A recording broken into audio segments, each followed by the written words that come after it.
A'udzubillahi minasyaitonirrajim. Bismillahirrahmanirrahim. Assalamualaikum warahmatullahi wabarakatuh. Apa khabar pelajar sekalian? Diharapkan semua pelajar berada dalam rahmat Allah Subhanahu wa taala dalam keadaan sihat walafiat untuk meneruskan usaha kita menimba ilmu pengetahuan.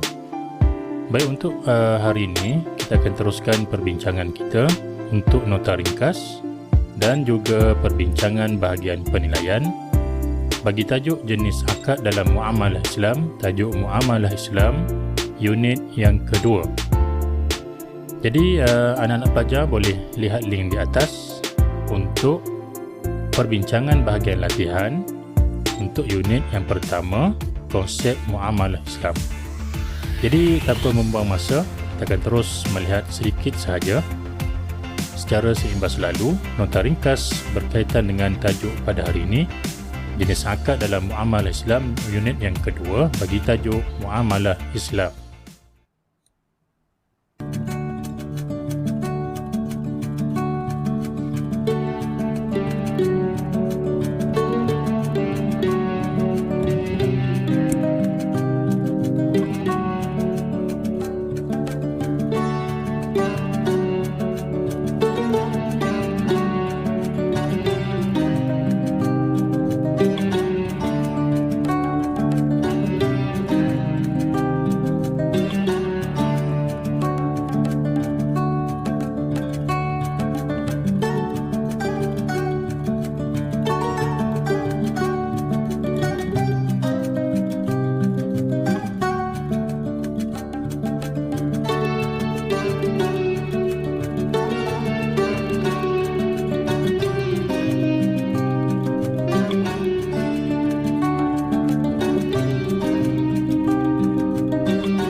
Alhamdulillah, pelajar sekalian, kita telah melihat seimbas lalu nota ringkas berkaitan dengan tajuk jenis akad dalam muamalah Islam.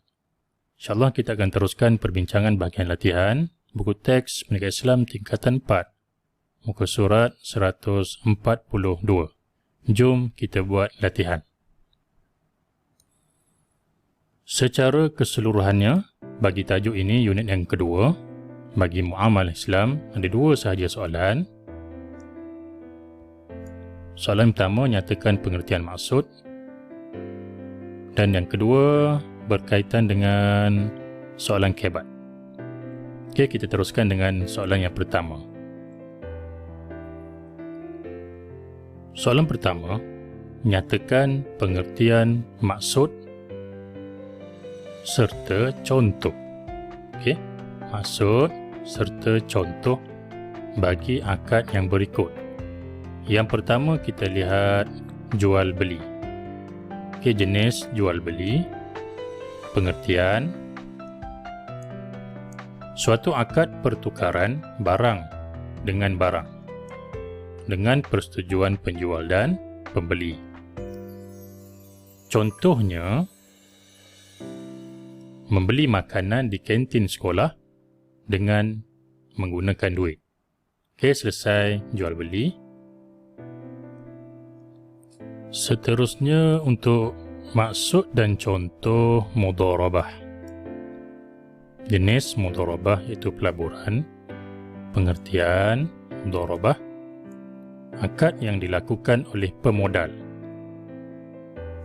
dengan menyerahkan modalnya kepada pengusaha agar dapat diniagakan dan keuntungan dibahagikan antara mereka. Okey, contoh. Pemodal memberikan 10,000 kepada pengusaha. Okey, pemodal dan pengusaha. Untuk apa? Untuk perniagaan buah-buahan. Dan kadar keuntungan yang dipersetujui 60% untuk pengusaha dan 40% untuk pemodal. Okey, jadi pelajar boleh hafal lah dan faham apakah maksud dan contoh untuk mudharabah. Seterusnya pelajar sekalian, okey, qard. Jenis qard, pengertian memberi hutang wang kepada orang lain tanpa sebarang imbuhan ataupun faedah dan perlu membayar kembali dengan jumlah, okey, dua kali dengan ni, membayar kembali dengan jumlah yang sama. Bagaimana contohnya? Memberi pinjaman wang RM100 untuk kegunaan peribadi. Okey, selesai qard. Seterusnya rahnu, pengertian menggadaikan sesuatu barang sebagai jaminan terhadap hutang. Contoh, Maimunah menggadaikan gelang emas kepada bank bagi mendapatkan pinjaman daripada bank. Seterusnya yang kelima, musyarakah. Pengertian, akad yang menetapkan sesuatu harga atau perniagaan yang dikongsi bersama oleh dua orang ataupun lebih. Apa contohnya? Perkongsian untuk menubuhkan syarikat perniagaan. Okey, selesai kita menjawab untuk musyarakah. Seterusnya hibah. Jenis hibah, pengertian memberi sesuatu secara percuma dengan rela hati kepada orang lain ketika pemberi masih hidup. Itulah hibah. Apa contohnya? Memberi sebuah rumah kepada anak. Jadi ibu memberikan sebuah rumah kepada anak, itu adalah contoh kepada hibah.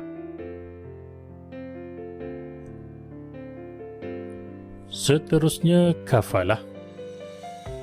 Jenis kafalah, pengertian jaminan yang diberikan oleh penjamin kepada orang yang dijamin atas sesuatu transaksi. Contoh, Muhammad menjadi penjamin kepada Ahmad yang membuat pembiayaan daripada sebuah bank. Okey, selesai. Seterusnya wadi'ah. Jenis wadi'ah, pengertian memberikan sesuatu barang kepada orang lain agar dapat disimpan dan dipelihara seperti yang sepatutnya. Contoh, simpanan wang.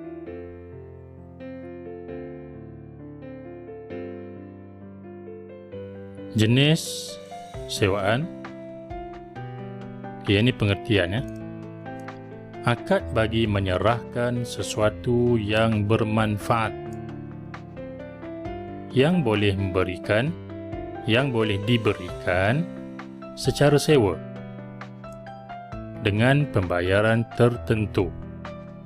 Contoh, sewaan rumah. Seterusnya, wakalah. Jenis wakalah. Pengertian: mewakilkan pekerjaan tertentu yang boleh dikerjakan kepada orang lain. Apa contohnya, pelajar sekalian?